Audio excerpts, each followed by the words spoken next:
Yo soy el doctor René Olivero, soy cardiólogo del Heart and Vascular Institute of Texas. La presión alta o hipertensión es uno de los factores de riesgo mayores para los ataques cardíacos y cerebrales. Cuando el corazón se contrae, fuerza la sangre hacia las arterias de todo el cuerpo. Cuando esto ocurre, la presión arterial aumenta a un límite alto y después disminuye cuando el corazón se relaja y se llena con la sangre que espera el siguiente ciclo. De aquí que la presión arterial de una persona está cambiando constantemente a través del ciclo cardíaco. Este es un trazado típico. La sístole es el periodo de tiempo cuando el corazón fuerza la sangre hacia las arterias. La diástole es el periodo de tiempo cuando el corazón se relaja y se llena con sangre. Cuando nosotros medimos su presión arterial, vamos a medir el valor más alto y el valor más bajo durante el ciclo cardíaco. El valor más alto es llamado la presión sistólica y el valor más bajo es llamado la presión diastólica. El riesgo de desarrollar ataques cardíacos y cerebrales aumenta cuando hay aumento de la presión arterial sistólica y diastólica. Esta figura muestra el incremento marcado en el riesgo de desarrollar un ataque cardíaco o cerebral cuando la presión arterial diastólica aumenta de 70 a 105.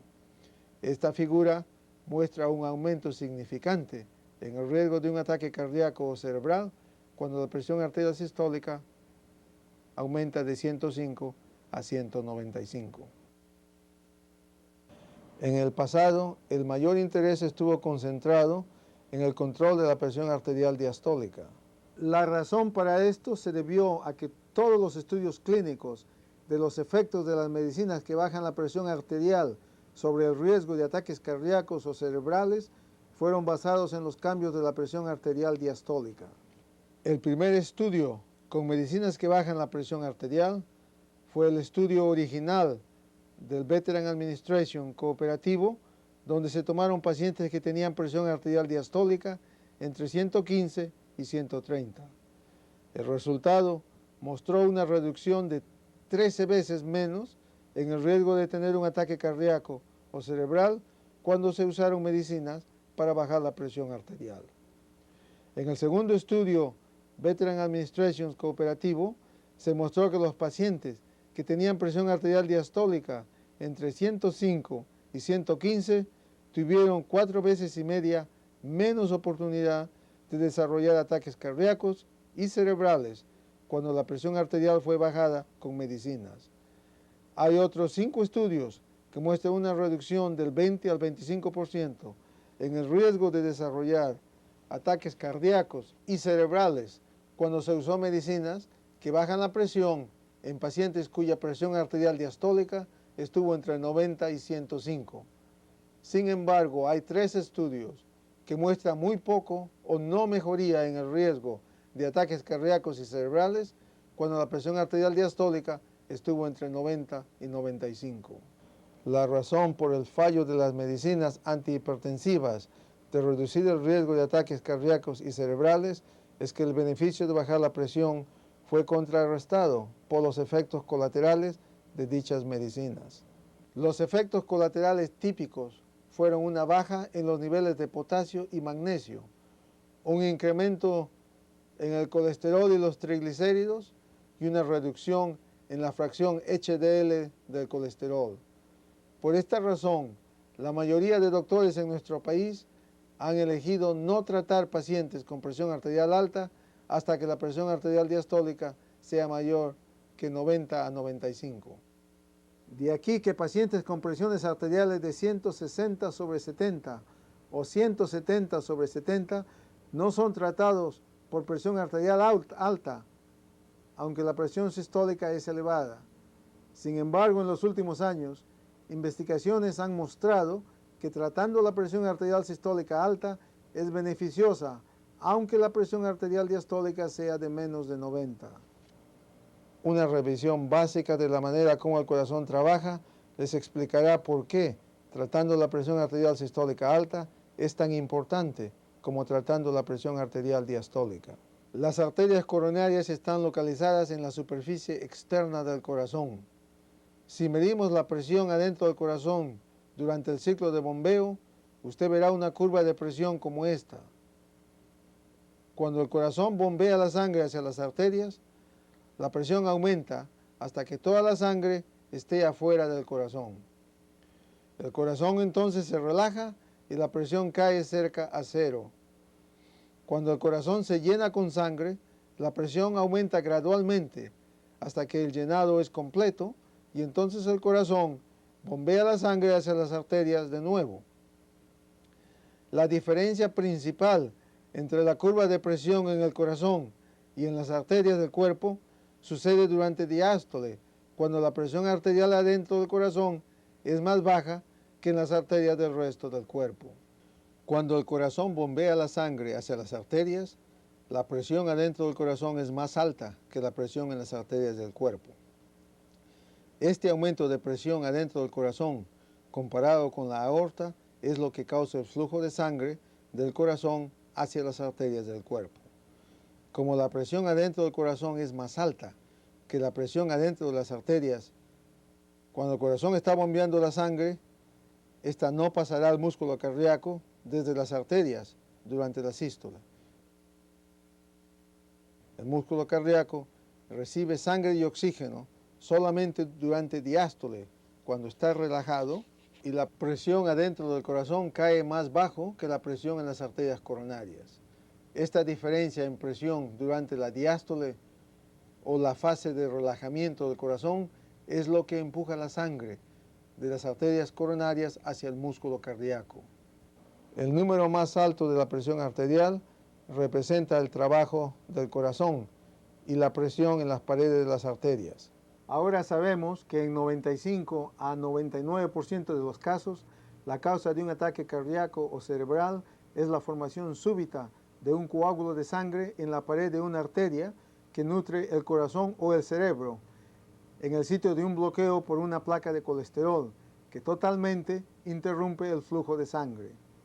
Esta formación súbita de un coágulo sanguíneo es causado por una injuria a la pared arterial en la que el endotelio de la arteria se rompe y expone el contenido de colesterol y material grasoso adentro del bloqueo hacia la sangre. Entonces el coágulo tapa de completo la arteria. La circunstancia ideal sería tener una presión arterial sistólica baja para prevenir la formación de coágulos y un número adecuado para la presión arterial diastólica. Esto minimiza el daño a la arteria y asegura que el músculo cardíaco recibirá un flujo adecuado de sangre y oxígeno. El programa de hipertensión sistólica en los ancianos o el estudio SHEP envolvió más de 4.700 pacientes que tenían presión arterial sistólica de más de 160. Todos los pacientes tenían entre 60 a 90 años de edad y fueron divididos en dos grupos. La mitad recibió medicación para bajar la presión arterial sistólica por lo menos de 20 puntos a menos de 140. El otro grupo de pacientes no recibió medicación. Después de un año, el promedio de presión arterial sistólica en los pacientes que recibieron medicación bajó 15 puntos, mientras que la presión arterial diastólica bajó solamente 2 puntos. En los próximos 4 años, todos los eventos cardiovasculares fueron reducidos 44% en los pacientes que recibieron medicación para bajar la presión arterial. Los ataques cerebrales fueron reducidos 36%. Los ataques cardíacos fueron reducidos 32%. La necesidad de cirugía coronaria fue reducida a 36%. La incidencia de insuficiencia cardíaca congestiva fue reducida a 53%. La necesidad de diálisis por insuficiencia renal fue reducida a 36%. Reduciendo la presión arterial sistólica a menos de 140, no solamente reduce el riesgo de un ataque cerebral, pero también reduce el riesgo de un ataque cardíaco y reduce el riesgo de la insuficiencia cardíaca congestiva. Esto se puede hacer fácilmente con medicaciones que son bien toleradas. Hay otro estudio que confirma esto, el estudio TOMS, en el que se tomaron cientos de pacientes que tenían presión arterial sistólica entre 140 y 150 y presiones arteriales diastólicas debajo de 90. De nuevo, La mitad de los pacientes recibieron medicación para bajar la presión arterial sistólica a menos de 140 y la otra mitad no recibió medicamento. Después de solamente 3 años de terapia, hubo una reducción de 35% en ataques cardíacos y cerebrales en aquellos que recibieron medicación comparados con los que no recibieron medicinas. Es muy importante notar que en el estudio SHEP los beneficios de la terapia fueron tan buenos para los pacientes que estuvieron en los 60 años de edad como fue en los pacientes en los 70 años y también para aquellos en los 80 años. También es importante que las mujeres recibieron tanto beneficio como los hombres. Se ha descubierto recientemente que hay una relación inversa entre la presión arterial sistólica y la pérdida del coeficiente de inteligencia con el aumento de edad. Esto es, tan alta como sea la presión arterial sistólica, habrá una pérdida mayor del poder mental con el aumento de edad. Estudios de autopsia en gente que murió y se creían que tenía la enfermedad de Alzheimer encontró muchos infartos cerebrales pequeños. La mejor explicación es que cuando una persona tiene una presión arterial sistólica elevada, los vasos pequeños en el cerebro se rompen, causando hemorragias pequeñas y produciendo áreas de infarto pequeño. Desde que la cantidad de daño cerebral es muy pequeño, no hay cambios que se noten en estas personas inmediatamente, pero después de 100 a 200 de estos infartos pequeños, hay daño suficiente para reducir el poder mental de esa persona. Es importante que usted entienda que si usted tiene la presión arterial sistólica elevada por mucho tiempo, el daño al cerebro continuará. El daño es mayor con presiones más altas. Muchos pacientes se miden la presión arterial en la casa y es bien sabido que las presiones en la casa son 10 a 15 puntos más bajas que las presiones tomadas en la oficina del doctor. Este es un fenómeno llamado síndrome de white coat o capa blanca. Por esta razón, los pacientes que se miden la presión en la casa deben estar seguros que sus presiones arteriales en la casa son menos de 130 sistólica en vez de 140 si son tomadas en la consulta.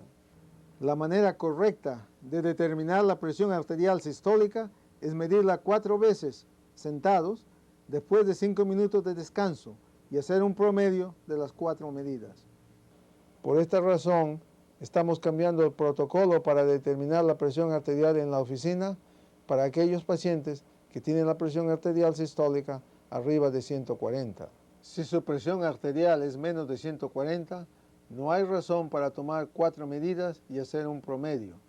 Pero si su presión arterial es de arriba de 140, nosotros repetiremos la medida 3 veces más y tomamos el promedio.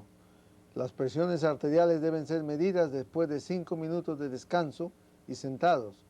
Pacientes que son diabéticos deben tener la presión arterial de menos de 130/80. La razón es que hay una reducción dramática en la pérdida de función renal cuando la presión arterial es bajada a este nivel. Un estudio muy importante fue publicado por el Dr. Parvin en 1993. Él estudió un grupo de diabéticos con presión arterial elevada. Con tratamiento, les bajó la presión arterial a 140/97 y la función renal se empeoró 25% sobre un periodo de 2 años. Entonces, él trató a las personas en forma más agresiva y les redujo la presión a un promedio de 128/84. Sobre los próximos 2 años, hubo una pérdida de solamente 10% en la función renal. Como usted puede ver, es muy importante bajar la presión arterial en diabéticos a menos de 130/80 para prevenir la insuficiencia renal. En conclusión, es importante reducir la presión arterial diastólica a menos de 90 y la presión arterial sistólica a menos de 140. En pacientes con diabetes, la presión arterial sistólica debe ser reducida a menos de 130. El concepto de que es importante bajar la presión arterial sistólica, aun cuando la presión arterial diastólica es menos de 90, representa un avance significante en la prevención de ataques cardíacos y cerebrales y en la prevención de la insuficiencia cardíaca congestiva. Yo espero que este video educacional lo haya ayudado a usted a tener un mejor entendimiento de la naturaleza de la presión arterial elevada. Trabajando juntos, espero no solo mejorar la calidad de su vida, pero también prolongar su vida.